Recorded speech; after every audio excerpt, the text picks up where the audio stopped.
All right, so here we are with lesson two for unit one, and we're going to look at mainly two things. We're going to look at the properties of matter, we're going to look at physical and chemical changes in matter, and then we're going to take a little bit of a closer look at elements and compounds. So first, let's take a look at the properties of matter. Well, the properties of matter can be broken down into two different types.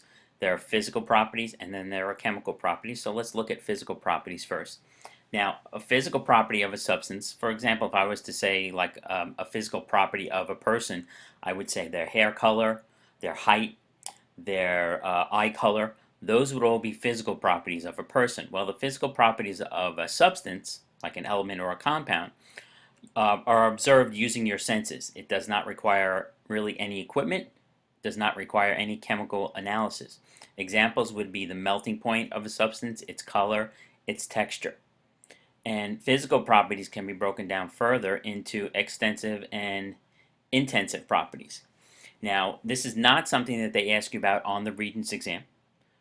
Uh, So it's not something that I would ask you about on an exam. I'm going to still go over it very quickly, but again, you might want to make note and you still should copy it down.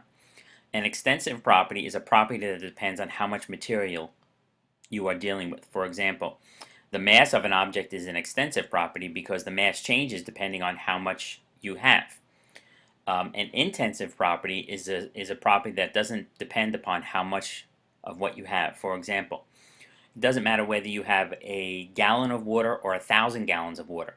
The boiling point of water is still going to be the same. So it's not dependent upon how much of the substance that you have.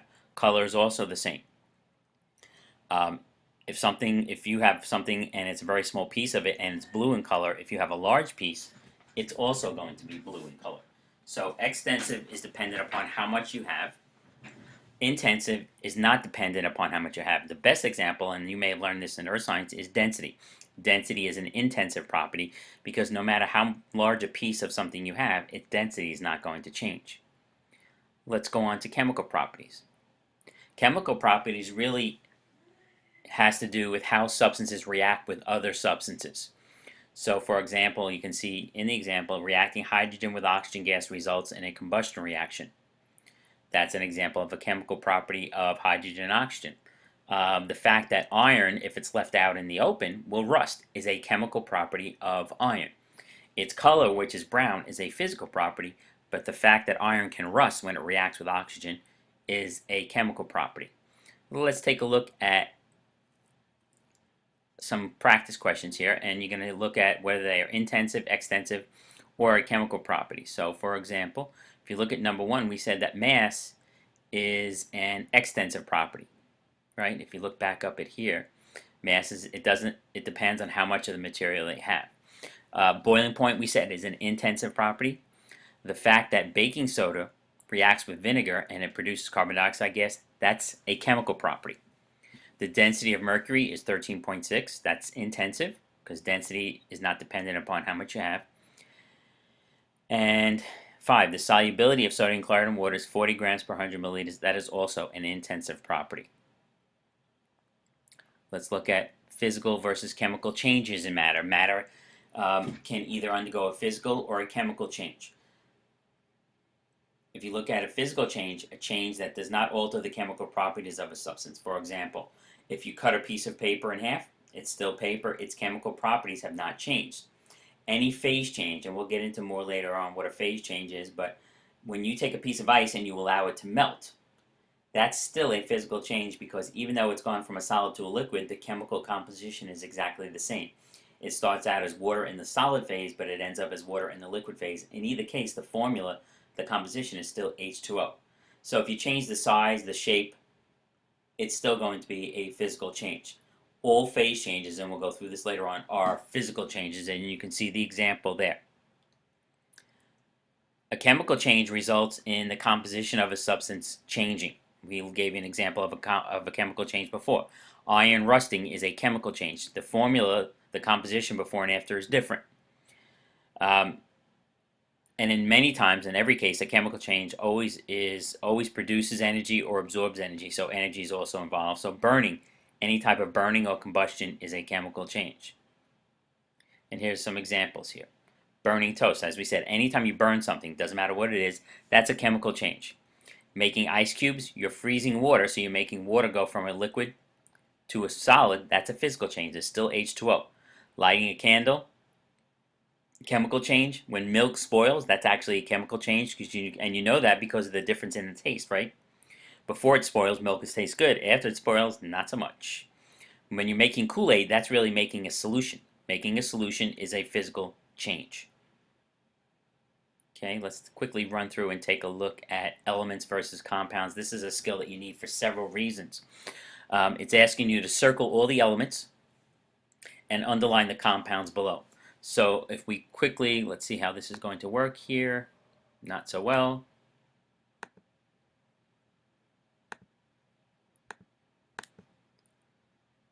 Alrighty, how am I going to do this?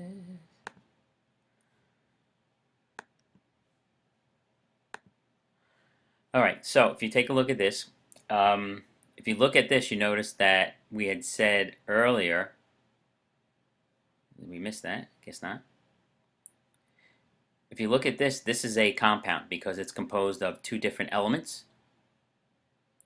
So the elements here are carbon and oxygen. This is a compound. This is a compound, and notice that this has three elements. It has carbon, hydrogen, and oxygen. This is a compound. It has three elements: hydrogen, sulfur, and oxygen. A diatomic element, a monatomic element, monatomic element. This is a compound that has three elements in it. It has Al, C, and then N.